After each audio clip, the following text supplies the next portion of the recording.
서울의 고급 강남구 아파트 단지 앞 어느 따뜻한 봄날의 오후였다. 하늘은 맑고 푸르렀지만 미소라는 소녀의 마음은 구름처럼 무거웠다. 13살의 미소는 어깨에 작은 보따리를 메고 있었다. 그 안에는 떡볶이와 어묵, 몇 개의 생수병과 간단한 간식들이 들어있었다. 그녀의 얼굴은 지쳐 보였지만 그녀의 눈은 희망으로 빛나고 있었다. 미소는 5살 때 어머니 유나를 잃었다. 아버지에 대한 기억은 없었다. 어머니는 그가 미소가 태어나기 전에 세상을 떠났다고 말했었다. 어머니가 돌아가신 후 미소는 이모 수진과 함께 살게 되었다. 수진 이모는 재봉사로 일하며 하루 종일 오래된 재봉틀 앞에 앉아 있었지만 생활은 늘 빠듯했다. 미소는 학교를 마치면 매일 거리에 나가 물건을 팔았다. 작은 손으로 만든 떡볶이와 어묵은 특별했지만 부유한 강남 지역에서는 잘 팔리지 않았다. 그날도 미소는 아침부터 걸어 다니며 물건을 팔았지만 별로 성공적이지 못했다. 더위와 피로에 지친 미소는 잠시 쉬기 위해 큰 아파트 단지 앞 벤치에 앉았다. 그 벤치는 아름다운 정원 한가운데 있었고 근처에는 거대한 은행나무가 그늘을 드리우고 있었다. 미소는 잠시 눈을 고 쉬었다. 너 거기서 뭐하니? 강한 남자 목소리에 미소는 깜짝 놀라 눈을 떴다. 그녀 앞에는 고급 정장을 입은 50대 남자가 서 있었다. 정중한 인상이었지만 그의 눈빛은 차가웠다. 죄송합니다. 미소는 허둥지둥 일어섰다. 잠시만 쉬었어요. 지금 바로 갈게요. 미소가 보따리를 챙기는 순간 목에 걸고 있던 작은 해바라기 모양의 목걸이가 밖으로 빠져나왔다. 은빛으로 반짝이는 그 목걸이는 어머니가 남긴 유일한 유품이었다. 남자의 눈이 목걸이에 고정되었다. 그의 표정이 갑자기 변했다. 잠깐, 그가 말했다. 그 목걸이 어디서 났니? 미소는 경계심을 품으며 목걸이를 손으로 감쌌다. 제 엄마가 주신 거예요. 제가 훔친 게 아니에요. 남자는 한 걸음 다가왔다. 내 어머니 이름이 뭐니? 유나요. 미소가 대답했다. 하지만 돌아가셨어요. 제가 5살 때. 그 이름을 듣자 남자의 얼굴이 창백해졌다. 그는 잠시 아무 말도 하지 못했다. 그러다 천천히 입을 열었다. 내 이름은 강지훈이다. 그 목걸이 좀 더 자세히 볼 수 있을까? 미소는 망설였지만 그의 목소리에서 진심이 느껴졌다. 그녀는 목걸이를 목에서 풀어 그에게 건넸다. 강지훈은 떨리는 손으로 목걸이를 받아들었다. 해바라기 모양의 펜던트를 뒤집자 뒷면에 작게 새겨진 글자가 보였다. 지훈과 유나, 영원히. 그의 눈에서 눈물이 흘러내렸다. 미소야, 그가 말했다. 나와 함께 가자. 너에게 말해줄 것이 있어. 미소는 겁이 났다. 이 낯선 남자가 어떻게 그녀의 이름을 알고 있는지, 왜 어머니의 목걸이에 그렇게 반응하는지 이해할 수 없었다. 하지만 어떤 이유에선지 그녀는 그를 따라가야 한다고 느꼈다. 강지훈의 검은 고급 세단을 타고 그들은 미소가 수진 이모와 함께 살고 있는 서울 외곽의 낡은 아파트로 향했다. 차 안에서 미소는 강지훈을 몰래 관찰했다. 그는 부유해 보였지만 그의 눈에는 깊은 슬픔이 담겨 있었다. 수진 이모는 문을 열자마자 미소와 함께 있는 낯선 남자를 보고 놀랐다. 미소야, 이분은 누구니? 그녀가 조심스럽게 물었다. 안녕하세요. 제 이름은 강지훈입니다. 그가 정중하게 인사했다. 유나 씨에 대해 이야기하고 싶어 왔습니다. 수진의 얼굴이 굳어졌다. 유나요? 당신이 내 동생을 어떻게 아시죠? 그들은 작은 거실에 앉았다. 미소는 조용히 앉아 어른들의 대화를 듣고 있었다. 저는 13년 전 유나 씨를 알았습니다. 강지훈이 시작했다. 사실 우리는 서로 사랑했습니다. 수진은 충격을 받은 듯했다. 강지훈, 잠시만요. 혹시 SK건설 강 회장의 아들 강지훈 씨인가요? 그가 고개를 끄덕였다. 유나가 가정부로 일했던 그 집에. 수진의 목소리가 떨렸다. 미소는 숨을 멈췄다. 그녀는 어머니가 한때 부유한 가정에서 가정부로 일했다는 이야기를 들은 적이 있었지만 세부적인 내용은 몰랐다. 그래요. 강지훈이 대답했다. 유나 씨는 우리 집에서 일했습니다. 우리는 서로 사랑하게 되었지만 제 어머니가 그녀가 우리 사이를 갈라놓았습니다. 저는 너무 어리고 약했어요. 유나 씨를 지켜주지 못했습니다. 수진은 분노로 떨고 있었다. 당신 가족이 내 동생을 어떻게 대했는지 알아요? 그들은 그녀를 쓰레기처럼 취급했어요. 특히 당신 어머니는 유나가 떠날 때 그녀는 이미 임신 중이었어요. 강지훈의 얼굴이 하얗게 변했다. 임신? 제 아이였나요? 유나는 아이의 아버지에 대해 많이 말하지 않았어요. 그가 이미 세상을 떠났다고만 했죠. 강지훈은 미소를 바라보았다. 그녀의 눈, 그녀의 얼굴. 이제 그는 왜 그녀가 그토록 익숙하게 느껴졌는지 알았다. 미소, 그가 말했다. 내가 내 아버지일 수도 있어. DNA 검사를 해도 될까? 미소는 소파에서 떨어질 것 같았다. 아버지? 그녀는 항상 아버지가 돌아가셨다고 생각했다. 이 모든 것이 너무 갑작스러웠다. 수지는 강하게 반발했지만 결국 DNA 검사에 동의했다. 그녀는 미소를 위한 진실을 원했다. 며칠 후 검사 결과가 나왔다. 강지훈은 정말로 미소의 아버지였다. 그는 기쁨의 눈물을 흘렸다. 그의 인생에서 잃어버린 딸을 드디어 찾은 것이다. 그러나 모든 것이 순탄하지는 않았다. 강지훈의 어머니 박영미는 손녀의 존재를 받아들이지 않았다. 그녀에게 미소는 가문의 명예를 위협하는 존재였다. 가정부의 딸을 이 집에 들이다니 정신이 나갔니? 박영미가 소리쳤다. 내 아버지가 돌아가신 이후로 우리 회사는 간신히 버티고 있어. 이런 스캔들이 퍼지면 모든 게 끝이야. 강지훈은 단호했다. 어머니, 미소는 제 딸입니다. 저는 13년 동안 그녀를 모르고 살았습니다. 더 이상은 안 됩니다. 박영미는 외면했지만 그녀의 마음속에서는 어두운 계획이 형성되고 있었다. 미소는 수진 이모와 함께 살면서 간혹 강지훈을 만났다. 처음에는 어색했지만 점차 그들은 가까워졌다. 강지훈은 미소에게 유나와의 추억, 그들이 함께했던 행복한 시간들을 이야기해 주었다. 미소는 어머니에 대해 더 많이 알게 되어 기뻤다. 그러나 행복은 오래가지 않았다. 어느 날 수진 이모가 갑자기 심장 발작으로 쓰러졌다. 그녀는 긴급히 수술이 필요했지만 비용이 너무 많이 들었다. 절망적인 상황에서 미소는 강지훈을 찾아갔다. 그러나 그의 집에 도착했을 때 문을 연 사람은 박영미였다. 그녀는 미소를 경멸의 눈으로 바라보았다. 내가 강지훈의 딸이라는 애로구나. 그녀가 냉소적으로 말했다. 가정부의 딸이 감히 이 집에 발을 들이다니. 미소는 떨고 있었지만 이모를 위해 용기를 냈다. 제발 도와주세요. 우리 이모가 아파요. 수술비가 필요해요. 박영미는 지갑에서 두꺼운 돈 뭉치를 꺼내 미소 앞에 던졌다. 이거 받고 사라져. 다시는 내 아들 앞에 나타나지 마. 미소는 수치심을 느꼈지만 이모를 살리기 위해 그 돈을 주었다. 그녀는 눈물을 참으며 그곳을 떠났다. 그날 밤 강지훈은 어머니의 행동을 알게 되었다. 그는 분노했다. 어머니, 어떻게 그럴 수 있습니까? 미소는 제 딸입니다. 네가 그 아이를 선택한다면 더 이상 내 아들이 아니야. 박영미가 선언했다. 강지훈은 어머니의 집을 떠났다. 그는 미소와 수진을 찾아 병원으로 갔다. 수술은 성공적이었지만 미소는 여전히 상처받고 혼란스러웠다. 며칠 후 미소는 사라졌다. 그녀는 수진 이모에게 짧은 편지만 남겼다. 이모, 죄송해요. 저 때문에 모두가 상처받는 것 같아요. 저는 잠시 떠나야 할 것 같아요. 강지훈은 미소를 찾기 위해 필사적으로 서울 전역을 수색했다. 그는 경찰에 신고하고 사설 탐정을 고용했다. 그의 마음은 산산조각났다. 그는 유나를 잃었고 이제 그들의 딸마저 잃을 위기에 처했다. 미소는 서울 다른 지역의 작은 분식집에서 일하고 있었다. 그녀는 이모에게 연락했지만 강지훈에게는 알리지 말아달라고 부탁했다. 그녀는 그의 가족 사이에 더 이상의 분쟁을 원하지 않았다. 하지만 박영미는 그녀를 찾고 있었다. 그녀는 미소가 영원히 사라지기를 원했다. 그녀는 위험한 사람들을 고용해 미소를 찾도록 했다. 어느 비오는 밤 미소가 일하는 분식집 뒷문으로 3명의 남자가 들어왔다. 그들은 미소를 납치하려 했다. 미소는 비명을 질렀고 분식집 주인이 달려왔지만 남자들은 너무 강했다. 그 순간 강지훈이 나타났다. 그는 미소를 찾기 위해 끝없이 수색한 끝에 그녀를 발견한 것이다.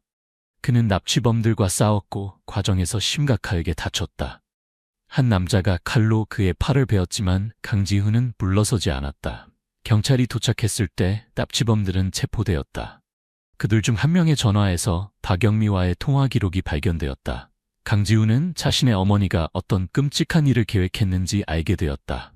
병원에서 미소는 강지훈의 침대 옆에 앉아 있었다. 그의 팔은 두꺼운 붕대로 감겨 있었다. 아버지, 그녀가 처음으로 그를 아버지라고 불렀다. 왜 저를 위해 그렇게까지 하셨어요? 강지훈은 약하게 미소 지었다. 너는 내 딸이야, 미소야. 내가 유나를 지키지 못했지만 너만큼은 지킬 거야. 그날 이후 미소는 강지훈과 함께 살기로 했다. 그들은 박영미의 집이 아닌 강지훈이 새로 구입한 아담한 주택으로 이사했다. 정원에는 해바라기가 가득했다. 수진 이모도 그들과 가까이 살면서 자주 방문했다.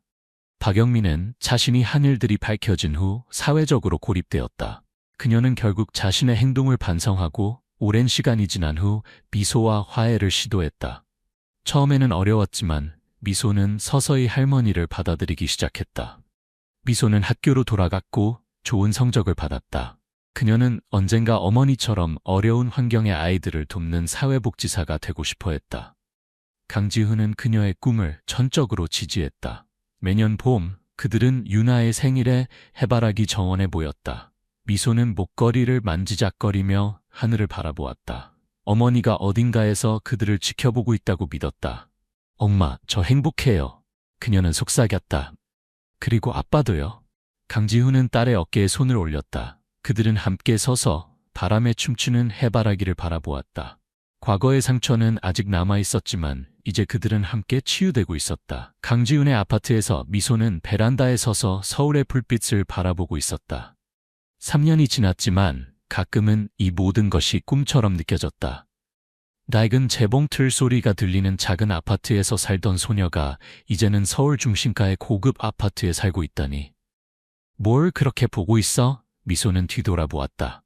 강지훈이 2잔의 따뜻한 녹차를 들고 서 있었다. 그는 더 이상 회사에서 일하지 않았다. 어머니와의 갈등 이후 그는 가족 사업에서 물러나 자신만의 작은 건축회사를 시작했다.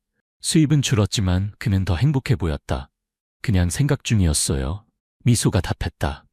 강지훈은 딸에게 차를 건넸다. 무슨 생각? 엄마요. 미소는 여전히 목에 걸린 해바라기 목걸이를 만졌다. 오늘이 엄마 생일이잖아요. 강지훈의 눈이 부드러워졌다. 그래, 오늘이 유나의 생일이지. 우리가 함께했던 마지막 생일에 나는 그녀에게 그 목걸이를 선물했어. 미소는 목걸이를 바라보았다. 작은 해바라기는 여전히 밝게 빛나고 있었다. 왜 해바라기였어요? 그녀가 물었다. 강지훈은 미소 지었다. 너의 어머니는 해바라기를 좋아했어. 그녀는 항상 해바라기처럼 밝은 면을 바라보는 사람이었거든. 아무리 힘든 상황에서도. 미소는 그 말에 감동했다. 어머니에 대한 이야기는 항상 그녀의 마음을 따뜻하게 했다. 내일 이모랑 같이 엄마 묘소에 가요. 그녀가 제안했다. 강지훈은 고개를 끄겼다. 좋은 생각이야. 그들은 잠시 침묵 속에서 차를 마셨다. 미소는 아버지의 표정을 살폈다. 그는 종종 생각에 잠겨 있었지만 더 이상 예전처럼 슬퍼 보이지는 않았다. 아빠, 후회하세요? 그녀가 갑자기 물었다. 강지훈은 놀란 듯했다. 무엇을? 할머니와의 관계를, 회사를 떠난 것을. 강지훈은 깊이 생각한 후 대답했다. 후회는 없어. 내가 젊었을 때 너무 많은 것을 타협했어. 너의 어머니를 포함해서. 이제 와서 같은 실수를 하고 싶지 않아. 그는 미소의 손을 잡았다. 내가 내 인생에 들어온 것은 축복이야. 내가 없었다면 나는 평생 후회 속에서 살았을 거야. 미소는 눈물이 나왔다. 그녀는 아버지를 꼭 안았다. 다음 날 그들은 수진 이모와 함께 유나의 묘소를 방문했다. 그곳은 서울 외곽의 조용한 묘지였다. 미소는 어머니가 좋아했던 해바라기 다발을 가져왔다.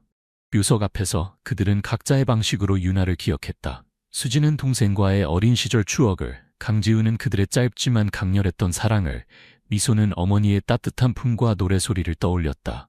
유나야. 강지훈이 작은 목소리로 말했다. 늦었지만 우리 딸을 찾았어. 네가 그렇게 사랑했던 미소, 이제 내가 그녀를 돌볼게. 수진은 눈물을 닦았다. 동생아, 수랑아, 걱정 마. 미소는 이제 아버지를 찾았어. 그리고 항상 옆에 있을 거야. 미소는 묘석에 손을 얹었다. 엄마, 보고 계시죠? 저 이제 아빠랑 같이 살아요. 이모도 자주 봐요. 우리 모두 행복해요. 그들이 묘지를 떠날 때 미소는 뒤돌아보았다. 햇빛이 묘석에 반사되어 마치 유나가 미소 짓고 있는 것 같았다. 몇 달 후 미소의 생일에 예상치 못한 방문객이 찾아왔다. 박영미였다. 강지훈은 경계했지만 미소는 할머니를 안으로 들이자고 설득했다. 그들의 관계는 여전히 긴장되어 있었지만 미소는 화해의 가능성을 믿었다. 박영미는 작은 상자를 가져왔다. 이건 내 생일 선물이야. 그녀가 말했다. 그녀의 목소리는 여전히 냉정했지만 예전처럼 적대적이지는 않았다. 미소는 상자를 열었다. 안에는 오래된 사진첩이 있었다. 페이지를 넘기자 젊은 유나의 사진들이 나왔다. 그녀가 강가의 집에서 일하던 시절의 사진들이었다. 나는 이것들을 보관하고 있었어. 박영미가 말했다. 내 어머니에 대한 기억이 필요할 것 같아서. 미소는 놀랐다. 그녀는 할머니가 유나의 흔적을 모두 지웠을 거라고 생각했다. 감사합니다. 미소가 진심으로 말했다. 박영미는 잠시 망설이다가 물었다. 혹시 다음 주에 내 집에 와볼래? 차라도 마시면서. 미소는 아버지를 바라보았다. 강지훈은 여전히 의심스러워 보였지만 가볍게 고개를 끄덕였다. 네, 할머니. 갈게요. 미소가 답했다. 그날 저녁 미소는 할머니가 준 사진첩을 보며 시간을 보냈다. 어머니의 젊은 시절 모습을 보는 것은 신기했다. 그녀는 사진 속에서도 빛나고 있었다. 마지막 페이지에는 작은 봉투가 붙어 있었다. 미소는 조심스럽게 열어보았다. 안에는 유나가 강지훈에게 쓴 편지의 복사본이 있었다. 내 사랑하는 지훈에게 이 편지를 읽고 있다면 우리는 이미 헤어졌을 것입니다. 당신 어머니의 압력이 너무 강해졌어요. 그녀는 내가 당신과 어울리지 않는다고 말했고 어떤 면에서는 맞을지도 몰라요. 하지만 당신에 대한 내 사랑은 진실했습니다. 그 누구도 그것을 부정할 수 없어요. 당신이 내게 준 해바라기 목걸이를 항상 간직할게요. 그것은 우리의 사랑, 해를 향해 항상 고개를 드는 해바라기처럼 순수하고 강했던 사랑의 징표니까요. 지은 씨, 미워하지 마세요. 저는 당신 가족에게서 도망치는 것이 아니라 우리 모두를 위해 떠나는 거예요. 언젠가 우리가 다시 만날 수 있을지 모르겠지만 그때까지 행복하게 살아요. 영원히 당신을 사랑하며. 유나. 미소는 눈물을 흘리며 편지를 가슴에 안았다. 어머니의 글씨, 어머니의 말, 이것은 그녀에게 너무나 소중한 선물이었다. 다음 날 미소는 학교에서 돌아와 아버지에게 그 편지를 보여주었다. 강지훈은 편지를 읽는 내내 눈물을 참지 못했다. 아빠, 괜찮아요? 미소가 걱정스럽게 물었다. 강지훈은 딸을 안아주었다. 유나는 정말 대단한 여성이었어. 네가 그녀를 닮아서 다행이야. 미소는 미소 지었다. 저도 엄마처럼 되고 싶어요. 강하고 다른 사람을 생각할 줄 아는 사람이요. 강지훈은 딸의 이마에 키스했다. 너는 이미 그런 사람이야, 미소야. 다음 주 미소는 박영미의 집을 방문했다. 할머니의 집은 거대하고 화려했지만 어딘가 차갑게 느껴졌다. 그곳에는 웃음소리가 부족했다. 박영미는 미소를 정원으로 안내했다. 놀랍게도 정원 한쪽에는 작은 해바라기 밭이 있었다. 이건? 미소가 놀라서 말했다. 내가 심었어. 박영미가 대답했다. 네 어머니를 기억하기 위해서. 미소는 할머니를 새로운 시각으로 바라보았다. 어쩌면 그녀의 차가운 외면 아래에도 따뜻한 마음이 있는지도 모른다. 그들은 차를 마시며 조용히 대화를 나눴다. 박영미는 여전히 감정을 많이 표현하지 않았지만 미소를 알아가려고 노력하는 모습이 보였다. 내 성적이 좋다고 들었다. 박영미가 말했다. 미소는 고개를 끄덕였다. 네, 저는 공부하는 것을 좋아해요. 나중에 사회복지사가 되고 싶어요. 박영미는 살짝 인상을 찌푸렸다가 그것을 숨기려고 노력했다. 사회복지사? 강가의 회사를 물려받을 생각은 없니? 미소는 미소 지었다. 저는 아빠처럼 사람들을 도와주는 일을 하고 싶어요. 회사를 경영하는 것보다요. 박영미는 한숨을 쉬었지만 논쟁하지 않았다. 그렇구나. 네가 원하는 대로 하렴. 이것은 작은 승리였다. 과거의 박영미라면 자신의 의견을 강요했을 것이다. 시간이 흐르면서 미소의 가족은 서서히 치유되기 시작했다. 강지훈의 작은 건축회사는 성공적이었고 미소는 학교에서 최고의 성적을 거두었다. 수진 이모는 자신의 작은 재봉 가게를 열었고 심지어 박영미도 점차 그들의 생활에 자리를 잡아갔다. 고등학교 졸업식 날 미소는 가족들에게 둘러싸여 있었다. 강지훈, 수진, 그리고 놀랍게도 박영미까지. 그들은 함께 사진을 찍었다. 미소는 목에 걸린 해바라기 목걸이를 만지작거렸다.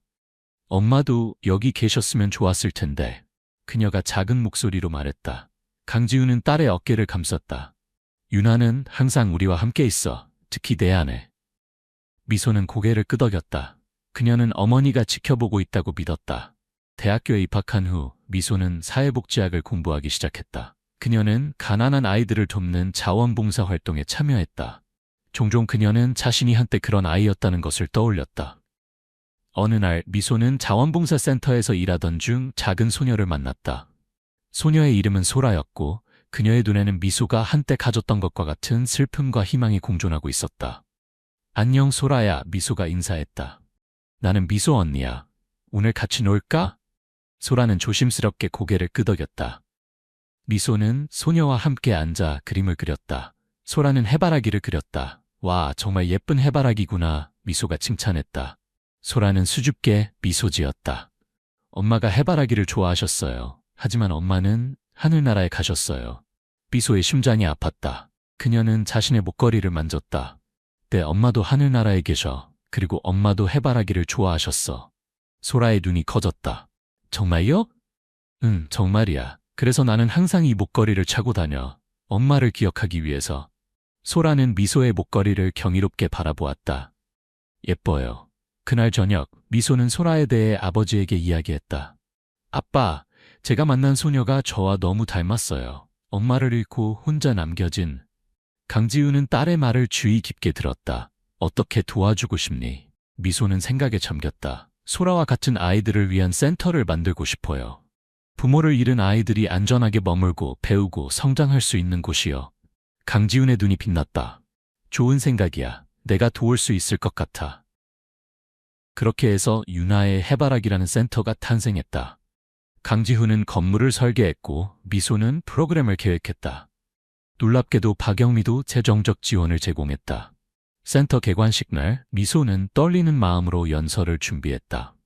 그녀 앞에는 많은 사람들이 앉아 있었다. 강지훈, 수진, 박영미, 그리고 센터에서 도움을 받게 될 아이들. 안녕하세요. 미소가 시작했다. 저는 강미소입니다. 이 센터는 제 어머니 유나를 기억하기 위해 만들어졌습니다. 제 어머니는 저에게 두 가지를 가르쳐 주셨어요. 하나는 항상 해바라기처럼 밝은 쪽을 바라보는 것, 다른 하나는 어려움 속에서도 다른 사람을 돕는 것입니다. 그녀는 잠시 멈추고 숨을 들이마셨다. 저는 한때 길거리에서 물건을 파는 소녀였습니다.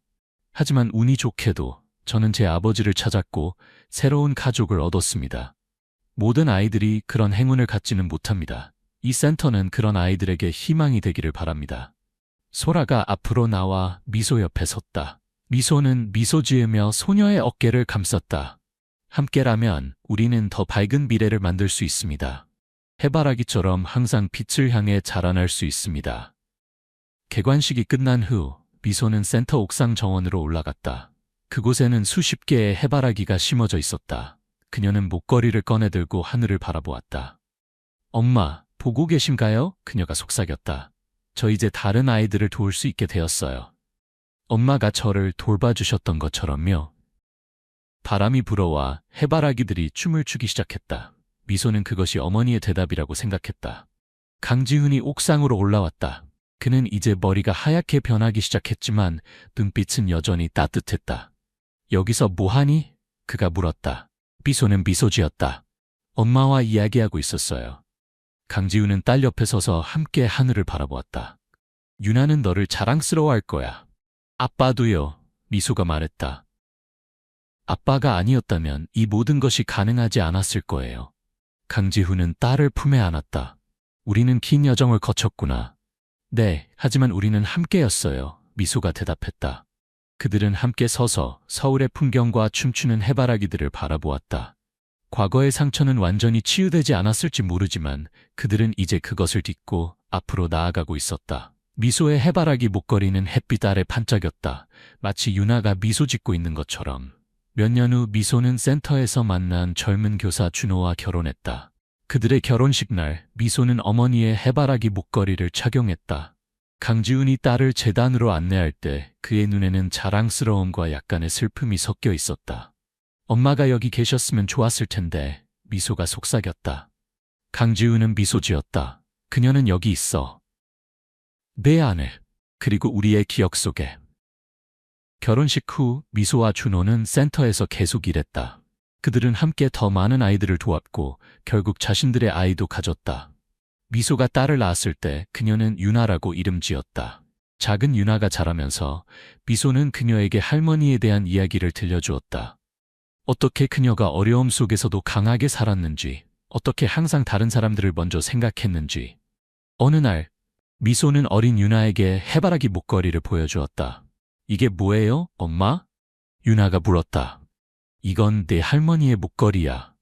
미소가 설명했다. 그녀는 내가 태어났을 때부터 돌아가실 때까지 이것을 착용했어. 그리고 나는 할아버지를 만났을 때 이 목걸이 덕분에 그를 알아보게 되었지. 유나의 눈이 커졌다. 정말요? 마법 목걸이예요? 미소는 웃었다.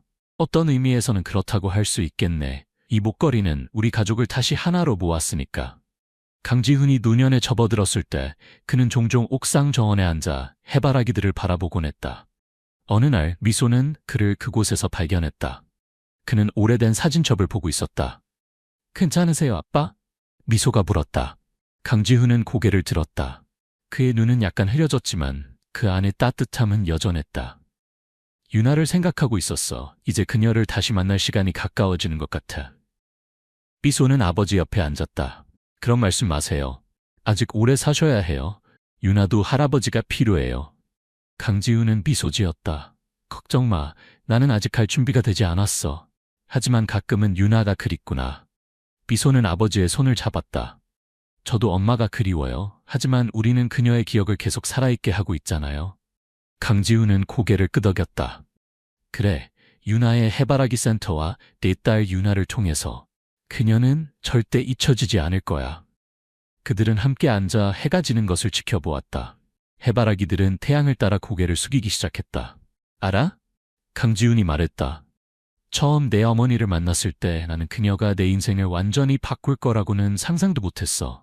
그녀와 함께한 시간은 짧았지만 그 영향은 평생 지속되었지. 미소는 아버지의 어깨에 머리를 기대었다. 엄마는 정말 특별한 분이셨나 봐요.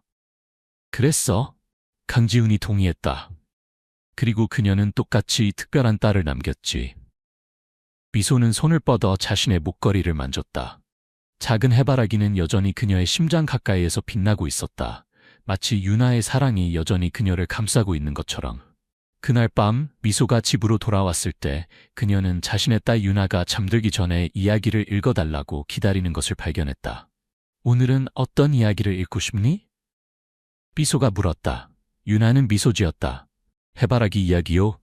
미소는 웃었다. 그것은 그들의 가족 이야기였다. 사랑과 상실, 용서와 희망에 관한 이야기. 해바라기처럼 그들은 어둠 속에서도 항상 빛을 향해 자라났다. 옛날 옛적에 해바라기를 사랑하는 여자가 있었어. 미소가 시작했다. 유나는 엄마의 목걸이를 만졌다. 할머니처럼요? 미소는 고개를 끄덕였다. 그래, 내 할머니처럼. 그녀의 이름은 유나였고 그녀는 가장 용감하고 친절한 사람이었단다. 이야기가 계속되는 동안 미소는 자신의 여정을 생각했다. 길거리에서 물건을 파는 고아소녀에서 센터를 운영하는 성공한 여성으로, 그리고 이제는 자신의 딸에게 가족의 이야기를 들려주는 어머니로.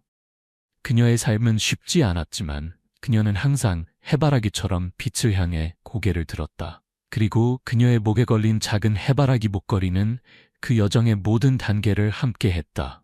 과거와 현재를 연결하는 작은 다리처럼 상처를 치유하고 새로운 희망을 심는 상징으로.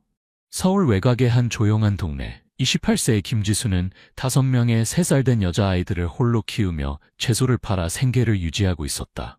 고된 삶이지만 사랑이 넘치는 그녀의 일상은 주변 사람들의 마음을 울렸다. 그러나 그 뒤에는 충격적인 비밀이 숨겨져 있었다.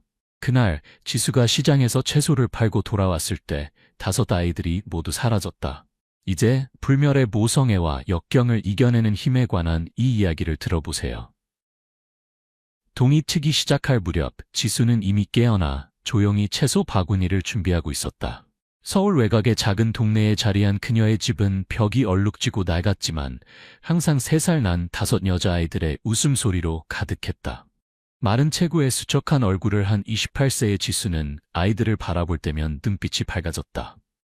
아이들의 아버지가 누구인지 아무도 몰랐고 지수는 단지 자신이 5 쌍둥이를 낳았다고 말할 뿐이었다. 이웃들은 그 이야기를 듣고 동정과 존경을 함께 느꼈다. 매일 지수는 채소 바구니를 들고 시장으로 향했다. 무거운 짐에 등은 구부러지고 발걸음은 빨간 흙길 위로 서둘러 움직였다.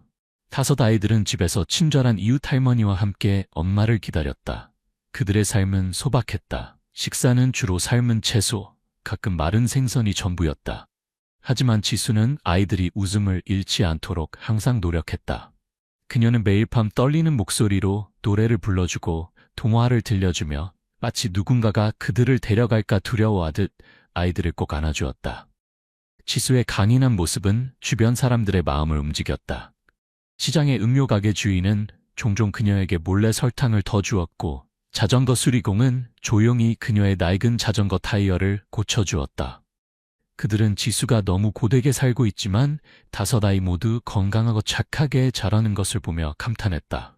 그러나 몇몇 사람들은 가끔 지수가 집 처마 아래 앉아 멍하니 허공을 바라보는 모습을 눈치챘다.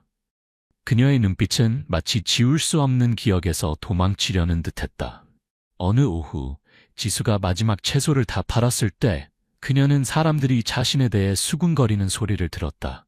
미혼모가 5 쌍둥이를 키운다니 정말 기적이야. 한 노부인이 감탄하는 목소리로 말했다. 지수는 가볍게 웃으며 고개를 숙이고 걸어갔다. 그녀는 자신의 이야기가 이 작은 시장을 넘어 퍼져나가고 있다는 것을 알았지만 마음 깊은 곳에서는 두려움이 있었다. 언젠가 그 동정의 시선들이 의심으로 바뀔까봐 두려웠다. 그녀는 거칠어진 손을 꽉 쥐며 아이들이 안전하기만 하다면 모든 것을 견딜 수 있다고 스스로에게 다짐했다. 그날 밤 차가운 바람이 나무 창문 틈새로 불어왔다. 지수는 5개의 작은 요람 옆에 앉아 잠든 천사 같은 얼굴들을 바라보았다. 그녀는 아이들의 부드러운 머리카락을 가볍게 만지며 가슴이 조여들었다. 무슨 일이 있어도 너희를 지킬게.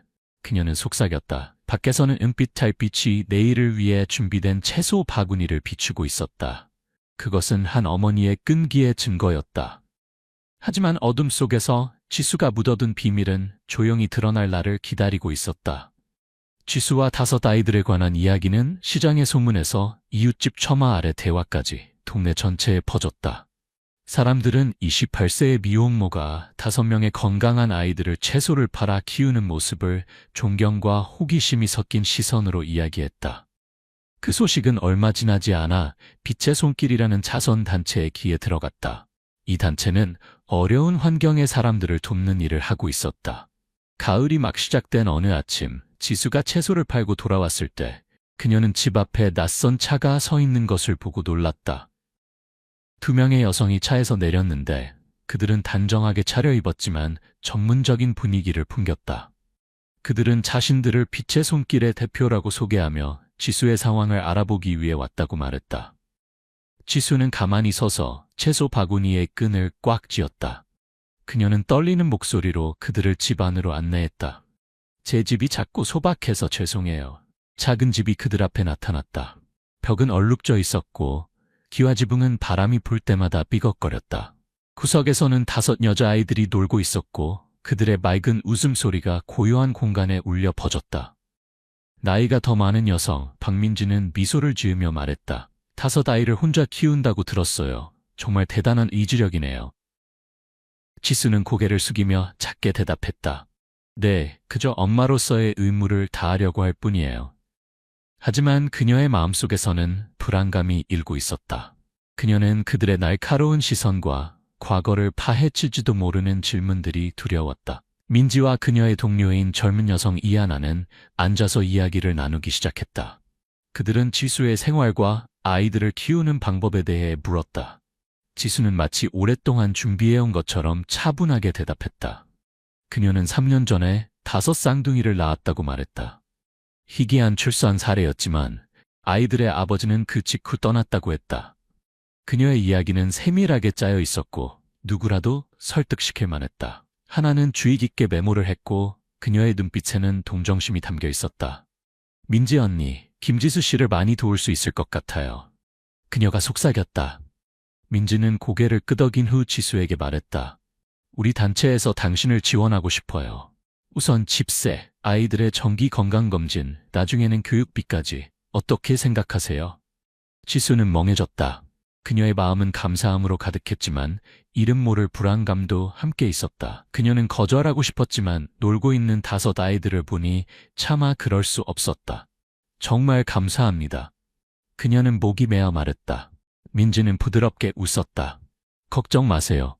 우리가 다 준비할게요. 다음 주에 아이들의 건강 상태를 확인하기 위해 종합검진부터 시작하죠. 지수는 고개를 끄덕였지만 가슴은 조여들었다. 그녀는 그 절차가 시작되면 3년 동안 감춰온 비밀이 드러날 수 있다는 것을 알았다. 다음 주 빛의 손길의 차가 지수와 5 아이들을 데리러 왔다. 아이들은 처음으로 자동차를 타게 되어 까르르 웃으며 즐거워했다. 그들은 엄마가 얼마나 긴장하고 있는지 모른 채 순진하게 기뻐했다. 병원에서 의사들은 각 아이를 키, 몸무게 측정부터 혈액 샘플 채취까지 세심하게 검사했다. 지수는 복도에 앉아 손을 단단히 맞잡고 아이들에게서 눈을 떼지 않았다. 하나는 지수의 불안을 알아차리고 부드럽게 그녀의 어깨에 손을 얹었다. 걱정 마세요.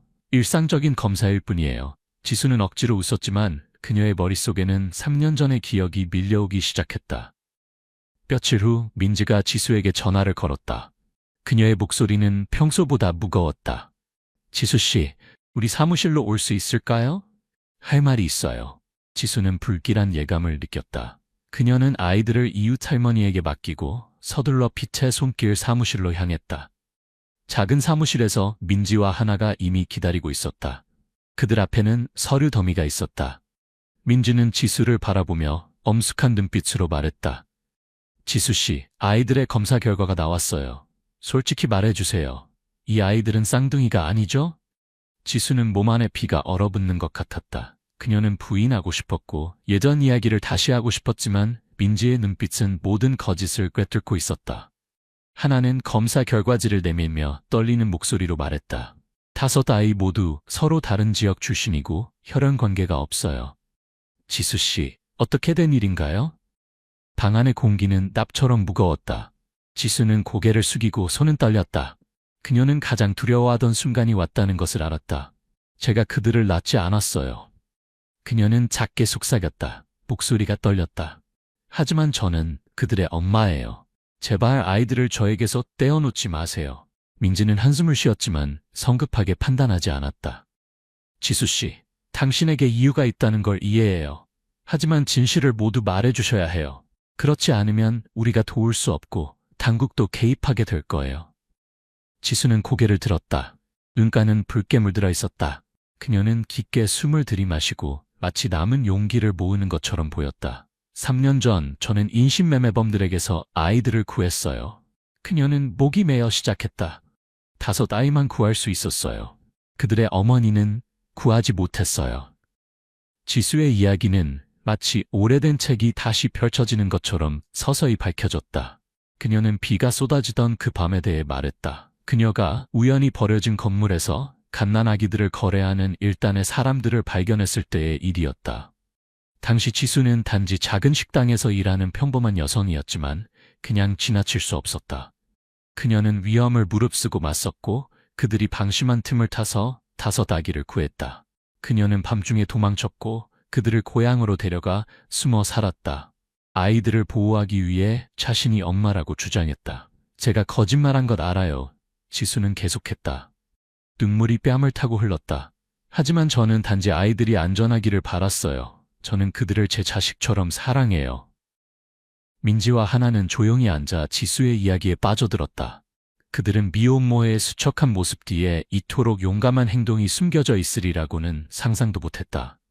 하지만 민지는 솔직했다. 지수 씨, 이 일은 간단하지 않아요. 우리는 당국에 보고해서 확인해야 해요. 아이들에게는 밖에서 기다리는 진짜 가족이 있을 수도 있어요. 지수는 놀라서 무릎을 꿇고 애원했다. 제발 누구도 아이들을 데려가게 하지 마세요.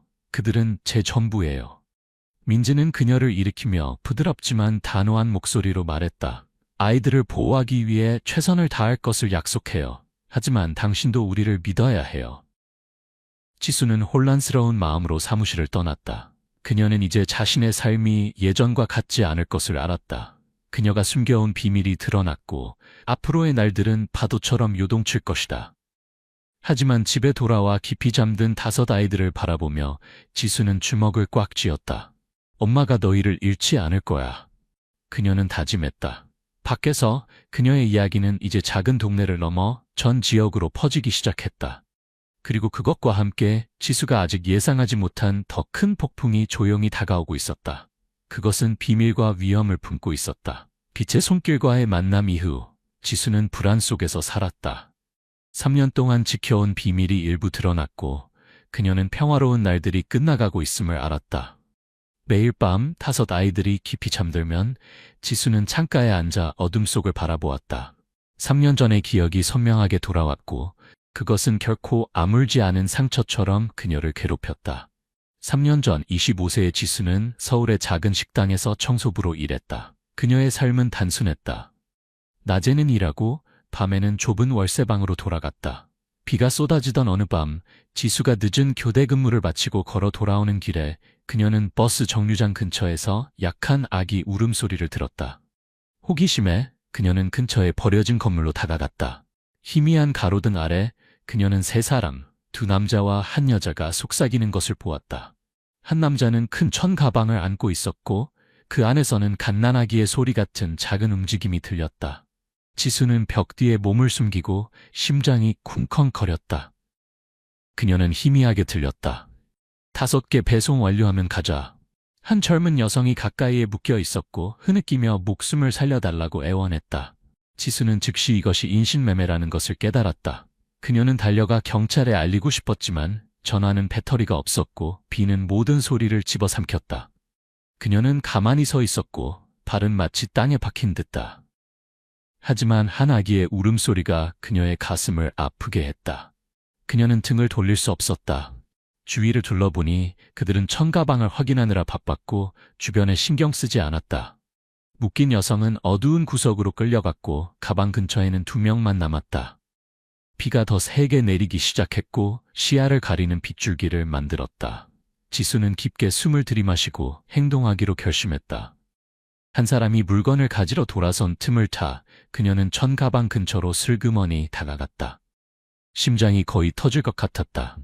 그녀는 조심스럽게 가방을 당겨보았고 5명의 갓난아기가 더러운 천에 쌓여 빽빽하게 누워있는 것을 보았다. 그들의 눈은 감겨 있었다. 망설임 없이 지수는 가방을 꽉 잡고 어둠 속으로 달렸다. 한 사람이 문득 고개를 들어 비 속에 지수의 실루엣을 발견했다. 거기 누구야? 그가 소리치며 쫓아왔지만 짙은 비와 어둠이 그녀를 가려주었다. 지수는 미친 듯이 달렸다. 젖은 길에서 발이 미끄러졌지만 그녀는 가방을 생명처럼 꽉 안았다. 추격하는 발소리가 점점 멀어지고 마침내 사라졌다. 지수는 익숙한 야시장의 한 구석을 찾아 아기들을 우비 아래 숨겼다. 날이 밝기를 기다리며 그녀는 떨며 두려움과 결의를 동시에 느꼈다. 그녀는 아기들이 다시 그들의 손에 들어가게 할 수 없었다. 비가 그치자 지수는 5 아기를 고향으로 데려갔다. 일자리와 도시를 뒤로하고 그녀는 서울 외곽의 조용한 동네에 숨어 살았고 진실을 감추기 위해 자신이 5 쌍둥이의 엄마라고 주장했다. 그녀는 아기들을 자신의 자식처럼 사랑했고 그들에게 이름을 지어주었다. 비록 감히 소리내어 말하지는 못했지만 매일 밤 묶여있던 그 여성의 기억이 그녀를 괴롭혔다. 그녀는 자신이 누군가를 버렸는지 얼마나 많은 다른 아기들이 팔려갔는지 궁금했다. 그 양심의 가책은 지수를 조용하게 만들었고 그녀는 단지 아이들을 꼭 안아 고통을 달랬다. 현재로 돌아와 지수는 깊이 잠든 5 아이들을 바라보았다. 그녀의 마음은 무거웠다. 민지의 말이 머릿속에 울렸다. 당국이 조사할 것이다. 그녀의 비밀이 완전히 드러날 것이다. 그녀는 눈물을 닦고 주먹을 꽉 쥐었다. 엄마가 너희를 지킬게. 그녀는 속삭였다. 목소리는 단호했다. 그녀는 아이들을 구한 것을 후회하지 않았지만 그들을 잃는 것이 두려웠다. 그녀는 자신의 이야기가 멀리 퍼졌고 밖에서 어딘가에 그녀가 한때 속였던 사람들이 소식을 듣고 있을지도 모른다는 것을 알았다. 지수의 이야기는 마른 초원의 들불처럼 전국으로 퍼져나갔다. 인신매매범들에게서 5 여자아이를 구한 미혼모에 대한 뉴스가 언론에 의해 보도되었다. 소셜미디어는 술렁였다. 사람들은 지수를 영웅이라 불렀지만 일부는 의심하며 그녀가 이득을 위해 이야기를 만들었다고 주장했다. 작은 집에 앉아 지수는 아이들을 안았다.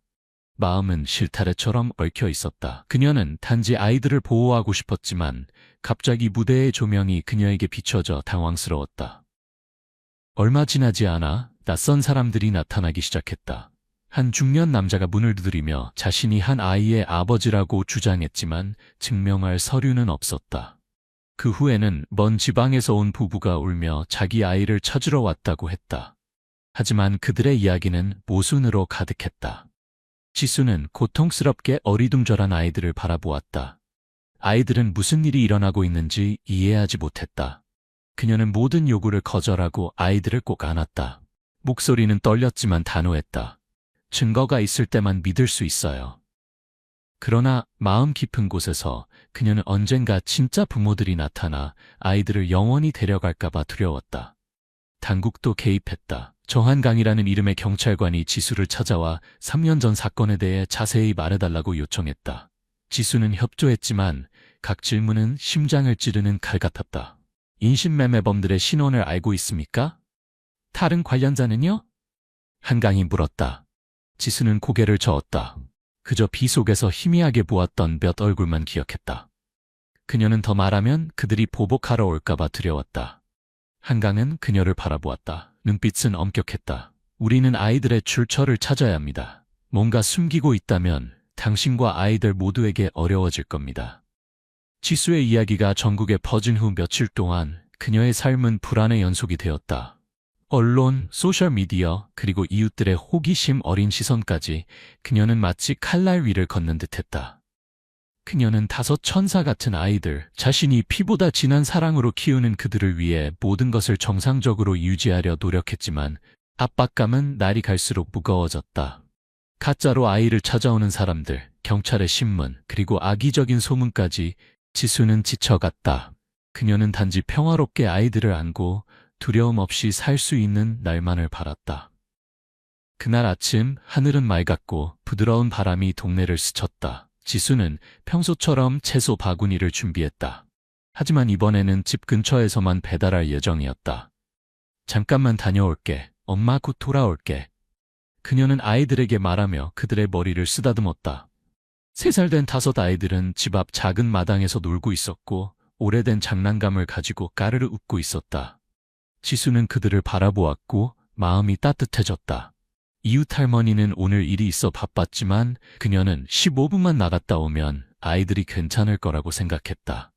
그녀는 아이들에게 길로 나가지 말라고 당부한 후 서둘러 채소 바구니를 들고 나갔다. 고객의 집으로 가는 붉은 흙길은 불과 몇백 미터 떨어져 있었다. 지수는 채소를 배달하고 돈을 받고 잠시 대화를 나눈 후 서둘러 돌아왔다. 하지만 골목에 들어서자 불길한 예감이 엄습했다. 아이들의 익숙한 웃음소리가 들리지 않았다. 마당은 무서울 정도로 조용했다. 지수는 채소 바구니를 떨어뜨리고 마당으로 달려가며 큰 소리로 불렀다. 얘들아, 어디 있니? 엄마 왔어. 대답이 없었다. 그녀는 집 안으로 뛰어들어가 침실, 부엌, 심지어 침대 밑까지 모든 구석을 확인했지만 아무도 없었다. 지수의 심장은 빠르게 뛰었고 숨은 가빠졌다. 그녀는 마당으로 나가 주위를 둘러보았다. 아이들이 어딘가에 숨어 있기를 바라며 하지만 그들은 정말로 사라졌다. 지수는 공포에 질려 길로 달려나가 각 아이의 이름을 불렀다. 목소리는 흔들렸다. 이웃들이 소리를 듣고 모여들었다. 평소에 아이들을 돌봐주던 옆집 할머니가 얼굴이 하얗게 질린 채 달려왔다. 저는 방금 뒷마당에 있었어요. 아무 소리도 못 들었어요. 지수는 마당에 무릎을 꿇고 손으로 땅을 파헤쳤다. 마치 흔적을 찾으려는 듯했다. 그때 그녀는 아이들이 자주 놀던 나무 아래에 작은 종이 조각이 있는 것을 발견했다. 떨리는 손으로 그녀는 그것을 집어들었다. 단 몇 마디에 갈겨 쓴 글씨. 찾지 마. 너는 대가를 치를 것이다. 서명도 단서도 없었다. 그러나 이것이 우연이 아니라는 것을 지수는 깨달았다. 아이들이 납치된 것이다. 그녀는 울부짖었고 눈물이 흘러내렸다. 5 천사의 얼굴이 떠올랐고 그것은 그녀의 마음을 찢어놓았다. 그녀는 자신을 원망했다. 어떻게 아이들을 혼자 둘 수 있었지? 어떻게 그렇게 방심할 수 있었지? 하지만 후에는 아이들을 되찾아 주지 않았다. 지수는 쪽지를 붙잡고 머릿속이 어지러웠다. 그때 3년 전의 기억이 밀려왔다. 비 속의 위압적인 얼굴들, 묶인 여성의 울음소리. 그녀는 갑자기 깨달았다. 인신매매범들이 돌아온 것이다. 그녀의 이야기가 뉴스와 인터넷에 나오면서 그들은 그녀를 찾아냈고 복수하러 온 것이다.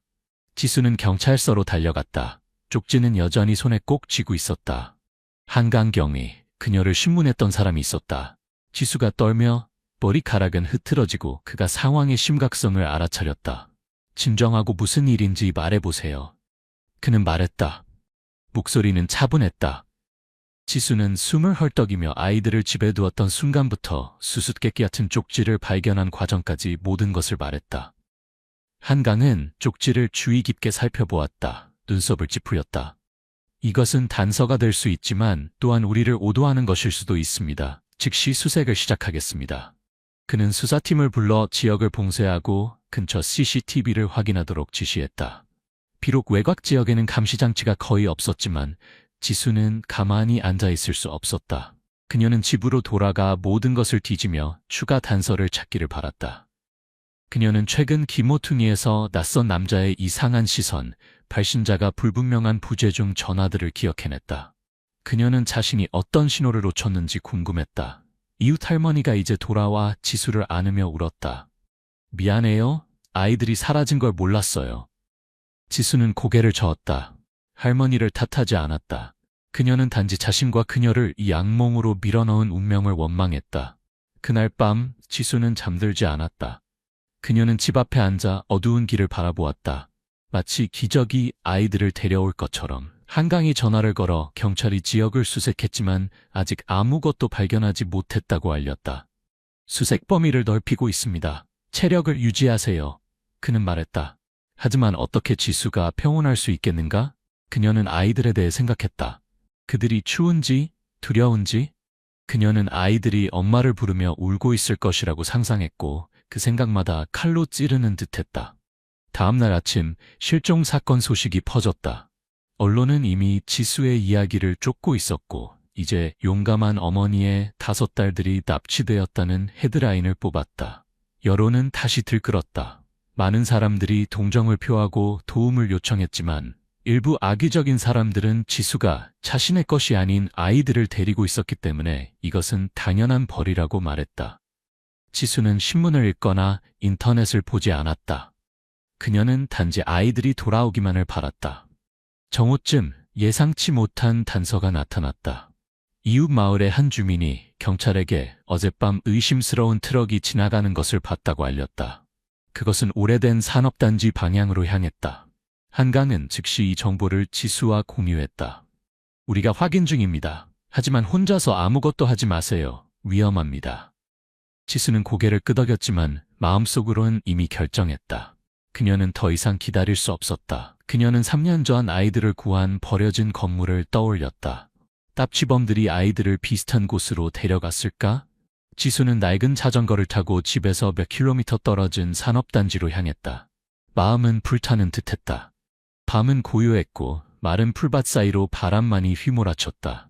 지수는 산업단지 가장자리에서 멈춰 나무 뒤에 자전거를 숨겼다. 그녀는 어둠에 적응하기 위해 손전등을 껐다. 이 지역은 넓었고 버려진 공장 건물들로 가득했지만 그녀는 포기하지 않았다. 그녀는 한 걸음 한 걸음 나아갔고 소리에 귀를 기울였다. 1시간 이상 수색한 후 그녀는 숲 가장자리 근처 먼 창고에서 희미한 빛을 발견했다. 그녀의 심장이 빠르게 뛰었다. 그녀는 조용히 다가가 무너진 벽 뒤에 숨었다. 깨진 창문을 통해 지수는 숨이 멎는 광경을 보았다. 5 여자아이들이 바닥에 움츠리고 앉아 있었다. 눈은 붉게 충혈되어 있었고 서로를 부둥켜 안고 떨고 있었다. 낯선 여자가 그들에게 빵을 주고 있었다. 목소리는 위협적이었다. 나가. 그만 울어. 주변에는 3명의 남자가 있었다. 1명은 서류를 확인하고 있었고 다른 2명은 경계를 서고 있었다. 지수는 즉시 이들이 인신매매범이란 것을 알아차렸다. 그들은 3년 전처럼 아이들을 팔기 위해 준비하고 있었다. 그녀는 당장 뛰어들고 싶었지만 혼자서는 그들 모두에 맞설 수 없다는 것을 알았다. 그녀는 기회를 기다려야 했다. 지수는 지켜보다가 그들이 서두르는 것을 알아차렸다. 한 남자가 소리쳤다. 차 도착했어? 새벽 전에 출발해야 해. 여자가 대답했다. 오는 중이야. 10분 후에. 지수는 시간이 많지 않다는 것을 이해했다. 그녀는 주변을 둘러보고 창고 뒷문 근처에 오래된 나무상자 더미미를 발견했다. 아이디어가 떠올랐다. 그녀는 그곳으로 슬며시 이동해 몇 개의 상자를 끌어당겨 작은 장애물을 만들었다. 그런 다음 돌을 찾아 몇 미터 떨어진 금속판에 3개 던졌다. 소리가 울려 퍼지자 모두가 깜짝 놀랐다. 가서 확인해. 한 남자가 명령했다. 문을 지키던 사람이 달려나갔고 뒷문은 살짝 열린 채 남겨졌다. 지수는 망설이지 않았다. 그녀는 안으로 슬며시 들어갔다. 심장은 터질 듯이 뛰었다. 아이들은 그녀를 보고 얼굴이 밝아졌지만 그녀는 조용히 하라는 신호를 보냈다. 그녀는 각 아이를 안아 뒷문으로 데리고 갔다. 발걸음은 고양이처럼 가벼웠다. 창고 안의 여자는 남은 남자와 대화하느라 바빠서 눈치채지 못했다. 지수는 아이들을 밖으로 데리고 나와 나무 상자들 뒤에 숨겼다. 무서워하지 마. 엄마가 여기 있어. 조용히 있어. 그녀는 속삭였다. 그 순간 발자국 소리가 들렸다.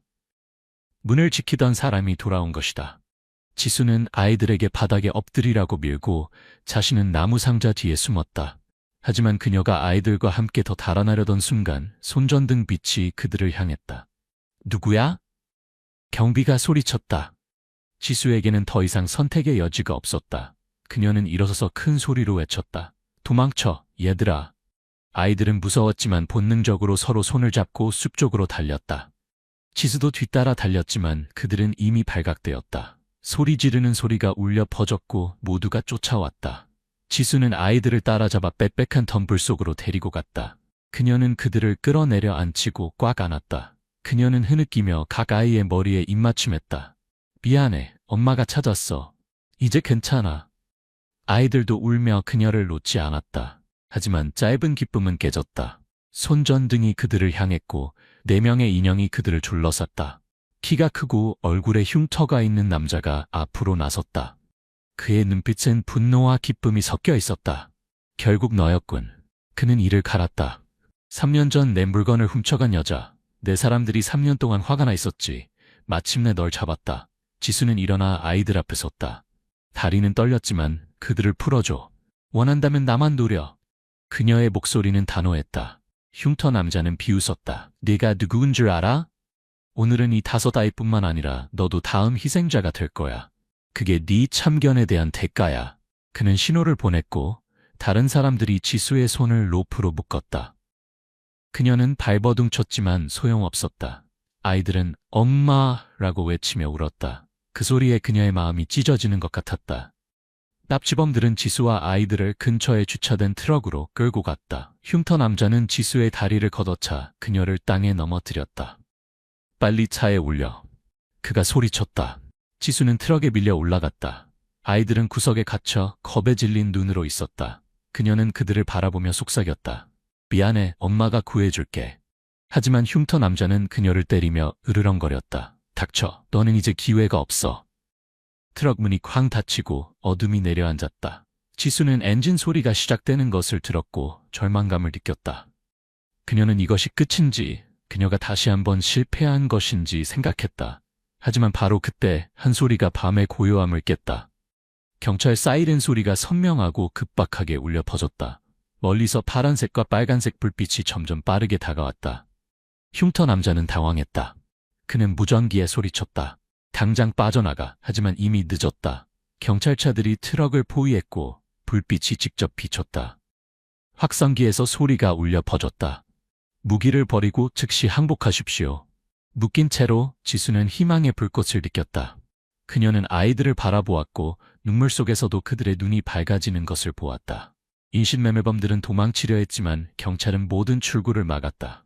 경보 사격 소리가 그들을 멈추게 했다. 한강, 그 익숙한 경찰관이 팀을 이끌고 들어왔다. 그는 트럭 문을 열고 지수와 아이들을 발견했다.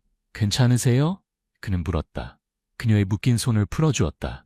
지수는 고개를 끄덕였다. 눈물이 흘러내렸다. 그녀는 아이들을 끌어안았다. 감사합니다. 그녀는 목이 메어 말했다. 한강은 그녀를 일으켰다. 한 주민이 의심스러운 트럭을 봤다는 신고를 받았습니다. 다행히 제 시간에 도착했네요. 흉터 남자와 그의 일당은 수갑이 채워졌다. 그들은 지수를 향해 증오의 눈빛을 보냈지만 그녀는 신경 쓰지 않았다. 그녀는 5 아이들을 안아주고 각자의 이마에 키스했다. 엄마가 이제 어디에도 가게 하지 않을 거야. 그녀는 속삭였다. 아이들은 그녀를 꽉 안았다. 마치 떨어지기 싫다는 듯이. 한강은 옆에 서서 존경의 눈빛으로 바라보았다. 정말 위험했어요. 하지만 다음에는 우리에게 맡기세요. 지수는 약하게 미소 지었다. 그녀의 마음은 여전히 떨리고 있었다. 경찰 불빛 아래 지수와 아이들은 건강 상태를 확인하기 위해 경찰서로 이송되었다. 하지만 그녀의 마음속에는 여전히 의문이 남아 있었다. 이 악몽이 정말로 끝난 것일까? 그녀는 인신매매범들이 더 많은 공범을 가지고 있을 수 있다는 것을 알았고, 그녀의 이야기는 아직 끝나지 않았다. 하지만 지금 이 순간 그녀는 단지 아이들을 안고 그들의 온기를 느끼고 앞으로 무슨 일이 있더라도 결코 놓지 않을 것이라고 믿고 싶었다. 그 운명적인 밤 이후 지수와 5 여자아이들은 파란색과 빨간색 불빛이 깜박이는 경찰차에 실려 경찰서로 이송되었다. 지수는 아이들을 꽉 안았다. 단 1초라도 그들이 그녀의 품을 떠나게 하지 않았다. 그녀는 추위 때문이 아니라 여전히 마음속에 남아있는 두려움 때문에 떨고 있었다. 아이들은 지쳤지만 그녀에게 기대어 있었다. 눈은 붉게 충혈되어 있었지만 신뢰로 빛났다. 한강 경위는 그들 옆에서 걸으며 즉시 의료 처치를 받도록 했다. 정말 무모했어요. 그는 말했다. 목소리에는 약간의 책망이 섞여 있었지만 존경심도 담겨 있었다. 지수는 고개만 끄덕였다. 대답하지 않았다. 그녀는 아이들을 위해 또다시 똑같은 위험을 감수할 것이라는 것을 알았다. 경찰서에서 의사들이 5 아이들을 검사했다. 다행히도 그들은 단지 배고프고 놀란 것뿐 심각한 부상은 없었다. 지수는 그들 옆에 앉아 각 아이의 손을 잡고 위로의 말을 속삭였다. 하지만 그녀의 마음속에는 한 가지 질문이 계속 맴돌았다. 이 악몽이 정말 끝난 것일까?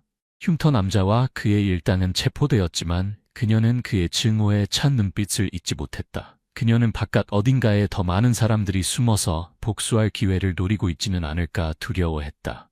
한강이 새로운 소식을 가지고 돌아왔다. 우리가 납치범들을 신문했습니다. 그가 말했다. 두목이 말하길 이것은 수년간 활동해온 대규모 인신매매 조직의 일부랍니다. 3년 전에 당신이 아이들을 구했을 때 그들은 큰 거래를 놓쳤대요. 그들은 당신의 이야기가 뉴스에 나온 이후부터 당신을 추적했습니다. 지수는 몸이 차가워지는 느낌이 들었다. 그녀는 3년 전에 무모한 행동이 이렇게 큰 위험을 초래할 줄 몰랐다. 이제 어떻게 되는 거죠? 그녀가 떨리는 목소리로 물었다. 우리는 나머지 공범들을 추적 중입니다. 한강이 그녀를 안심시켰다. 당신과 아이들은 보호받을 겁니다. 그 후 며칠 동안 지수의 이야기는 다시 한번 전국을 뒤흔들었다. 언론은 그녀를 용감한 어머니라 불렀고 극적인 구출 이야기를 자세히 보도했다. 한때 나뉘어졌던 여론은 이제 거의 만장일치로 그녀를 지지했다. 그녀를 의심했던 사람들은 이제 조용해졌고 평범한 시민들은 편지와 선물, 심지어 돈까지 보내 도움을 주었다.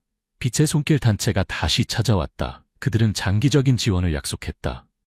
아이들의 학비, 집수리, 그리고 지수가 덜 고생하도록 작은 축 계좌까지. 민지는 단체의 대표로서 지수의 손을 잡고 말했다. 우리는 당신이 자랑스럽습니다. 우리는 항상 여기 있을 거예요. 당국은 5 아이들의 출처에 대한 조사를 계속했다. 여러 달 후 그들은 가슴 아픈 진실을 확인했다. 아이들의 친부모는 이미 사망했거나 인신매매 사건에서 실종된 상태였다. 아이들을 되찾아갈 가족은 더 이상 없었다. 지수는 비록 아프지만 안도했다. 그녀는 집의 작은 제단 앞에 무릎을 꿇고 속삭였다. 구하지 못해 미안합니다. 하지만 아이들에게 좋은 삶을 주겠다고 약속합니다. 그녀는 법적 보호자가 되기 위한 신청서를 제출했고 한강과 빛의 손길의 도움으로 승인되었다. 아이들은 이제 공식적으로 그녀의 자녀가 되었다. 심장속뿐만 아니라 서류상으로도. 지수는 채소 바구니를 들고 일상으로 돌아갔지만 이제 그녀는 혼자가 아니었다. 이웃들은 그녀가 시장에 갈 때 아이들을 돌봐주었다. 일부 지역 주민들은 그녀의 이야기에 감동받아 중고 오토바이를 살 돈을 모아주었다. 이동이 더 편해졌다. 그녀는 여전히 소박하게 살았지만 이제 입술에는 미소가 돌아왔다. 아이들은 자라서 유치원에 다니기 시작했고 매일 오후 학교 이야기를 제잘거렸다. 지수는 그들에게 집 뒤에 채소를 기르는 법을 가르쳤다. 씨앗을 심고 물을 주는 방법을 보여주었다.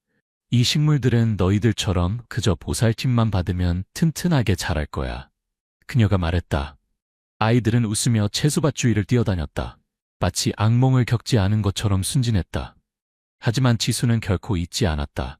그녀는 매일 밤 문을 꼼꼼히 잠그고 낯선 소리가 들리면 여전히 놀랐다. 한강은 가끔 들러 수사 진행 상황을 알려주었다. 인신매매 조직은 대부분 무너졌지만 그는 그녀에게 여전히 조심하라고 경고했다. 지수는 고개를 끄덕였다. 하지만 그녀는 예전처럼 두렵지 않았다. 그녀는 어둠과 마주했고 아이들을 보호할 만큼 강하다는 것을 알았다. 어느 오후 노을이 동네를 황금빛으로 물들일 때 지수는 마당에 앉아 놀고 있는 5 아이들을 지켜보았다. 그들은 손을 잡고 지수가 가르쳐준 동요를 부르고 있었다. 지수는 미소 지었지만 눈가는 촉촉했다. 그녀는 한때 모든 것을 잃을 뻔했던 그 날들을 기억했다. 그리고 이제 그녀는 품 안에 온 세상을 안고 있었다. 그녀는 일어나 물을 담은 물뿌리개를 들고 새로 심은 채소밭으로 갔다. 작은 녹색 싹들이 솟아나고 있었다. 연약해 보였지만 생명력이 넘쳤다. 마치 그녀와 아이들의 삶처럼. 지수의 이야기는 이 작은 동네에서 끝나지 않았다. 그것은 미혼모들부터 희망을 잃어버린 사람들까지 많은 이들에게 영감을 주었다. 한 신문은 이렇게 썼다. 지수는 단지 5 아이를 구한 것이 아니라 다른 사람들의 마음속 희망까지 구했다.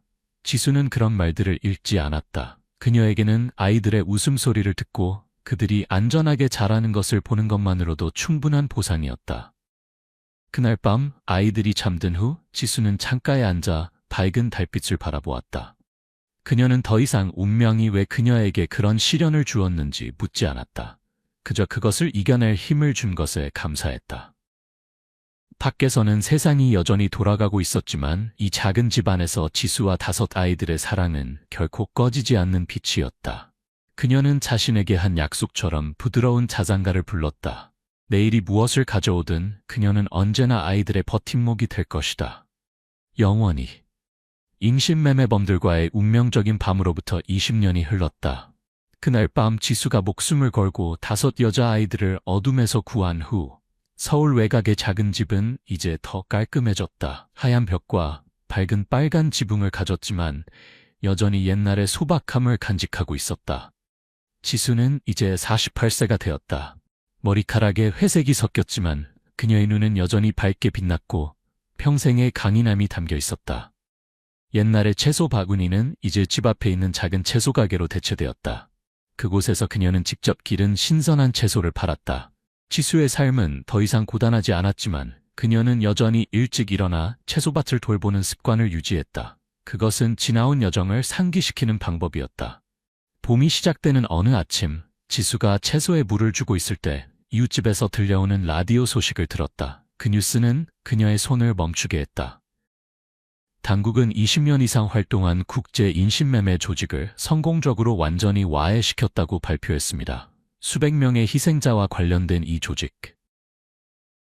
지수는 가만히 서 있었다. 공포스러운 나날들의 기억이 밀려왔다. 피 속에서 들린 아기 울음소리, 흉터 남자의 증오에 찬 눈빛, 그리고 아이들이 다시 납치될까봐 두려워 그들을 안고 밤을 지새웠던 그 많은 밤들. 뉴스가 계속되었다.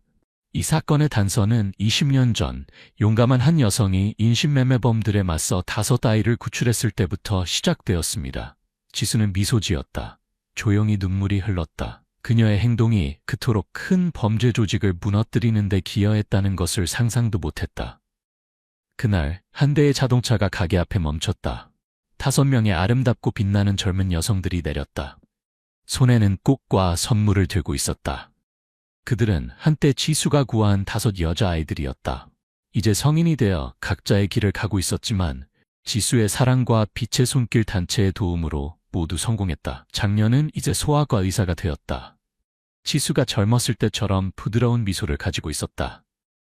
둘째는 여성과 아이들의 권리를 보호하는 변호사였다. 셋째는 유치원 교사로 지수가 그녀를 사랑했던 것처럼 아이들을 사랑했다. 넷째는 감동적인 이야기를 쓰는 기자였다. 그리고 막내는 환경공학자로 가난한 시골 지역을 위한 관계 시스템을 설계하고 있었다. 그들은 지수를 엄마라고 불렀다. 조금의 망설임도 없이 마치 혈연 관계의 거리가 결코 없었던 것처럼. 어머니의 날 축하해요. 막내가 소리치며 지수를 꽉 안았다. 그날은 특별한 날이었다. 공식적인 어머니의 날은 아니었지만 5자매가 지수에게 돌아와 감사를 표하기 위해 선택한 날이었다. 그들에게 삶을 준 것에 대해 지수는 한 명씩 안아주었다. 눈물과 미소가 섞였다. 그녀는 그들을 바라보며 가슴이 자부심으로 부풀었다. 더러운 천가방에 담겨있던 떨리는 아기들에서 그들은 이제 세상의 향기를 전하는 화려한 꽃이 되었다. 너희들은 엄마의 가장 큰 선물이야. 그녀는 목이 메어 말했다. 그날 점심은 웃음소리로 가득했다. 젊은 여성들은 일과 서로를 놀리는 이야기를 했다. 마치 어릴 때처럼 지수는 조용히 앉아 들었다. 그녀는 자신이 그들을 키울 힘이 없을 것이라고 생각했던 어려운 시절을 떠올렸다.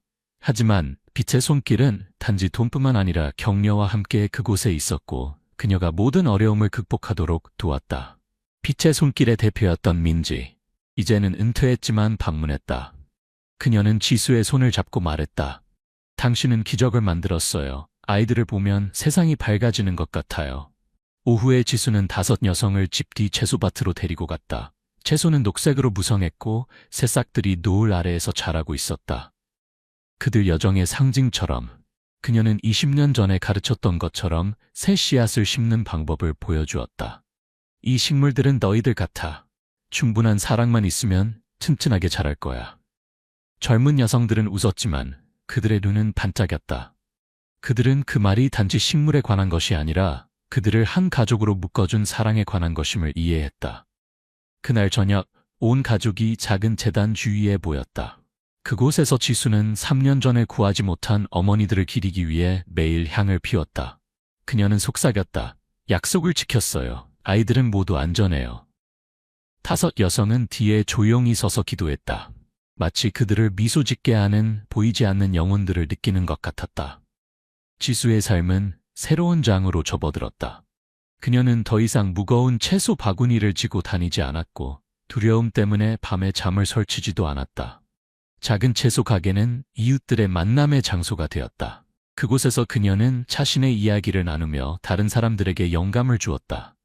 그녀는 더 많은 글자를 배우기 시작했고 자신의 기억을 글로 옮겼다.